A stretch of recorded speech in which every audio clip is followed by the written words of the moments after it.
Rolls-Royce, a name that echoes luxury, elegance, and ultimate perfection. For over a century, it has been the dream car of kings, queens, celebrities, and the wealthiest people on earth. But what most people don't know is that behind this symbol of luxury lies a story of struggle, hardship, and sheer determination.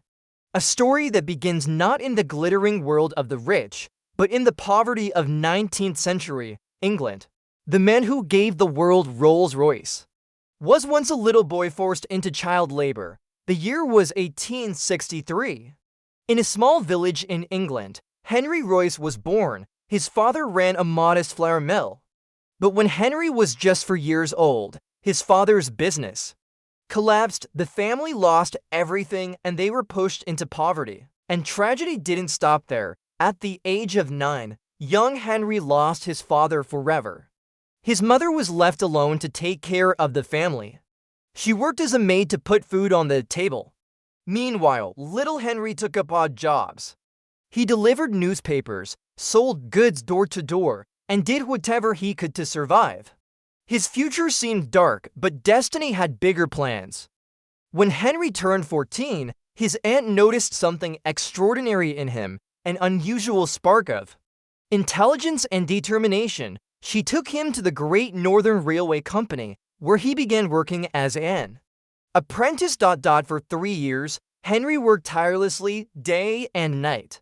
He studied engineering books, learned carpentry, mathematics, and most importantly, electrical engineering. By the age of 17, Henry Royce had transformed himself into a skilled mechanic.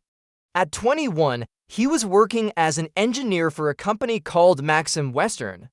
But fate wasn't kind. The company soon collapsed due to financial struggles. Henry had two choices: take up another job, or take a risk and build something of his own.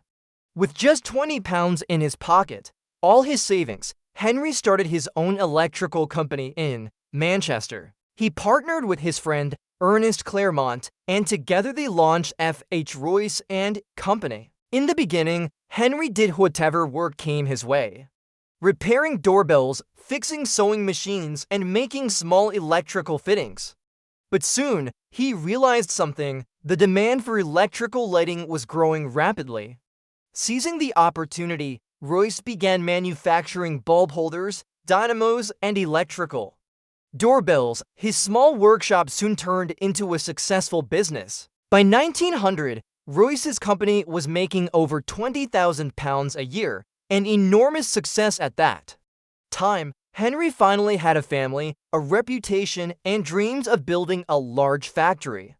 It seemed like life was finally going his way. But destiny was about to test him once again. In 1901, foreign companies from Germany and America entered the British market. The competition grew fierce, and prices fell sharply. Royce's company began losing money. His health broke down under stress, and doctors advised him to get fresh air, so Henry did something unusual.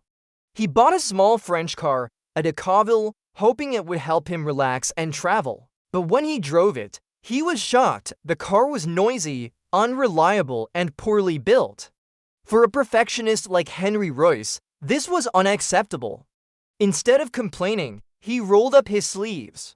He dismantled the car, studied every detail, and redesigned it to perfection. The result was astonishing. His modified version ran smoother, quieter, and better than the original French model. At that moment, Henry had a realization: he could build cars better than anyone else. And so, the foundation for Rolls-Royce was laid.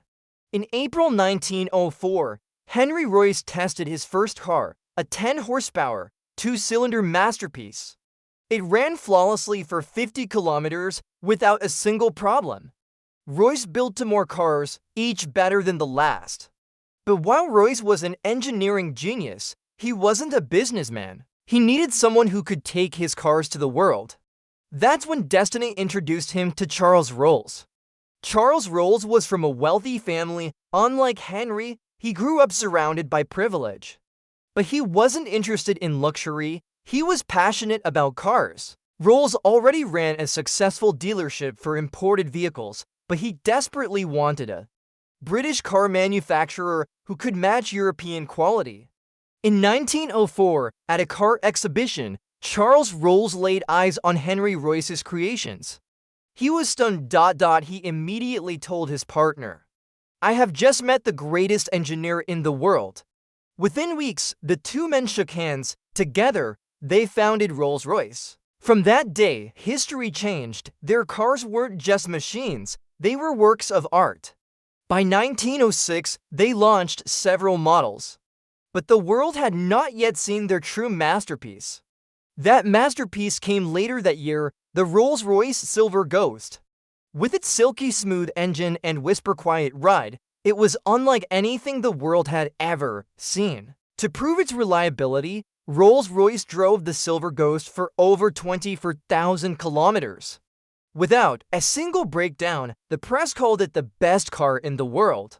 And for the wealthy elite, owning a Rolls-Royce became the ultimate status symbol. But life is never without tragedy. In 1910, Charles Rolls died in a tragic airplane crash, becoming the first Briton to lose his life in aviation. Henry Royce was devastated, but he continued to push forward. He introduced the iconic Spirit of Ecstasy mascot, the winged woman leaning forward, gracefully symbolizing freedom, speed, and elegance. By 1913, Rolls-Royce was at its peak, but then came World War I.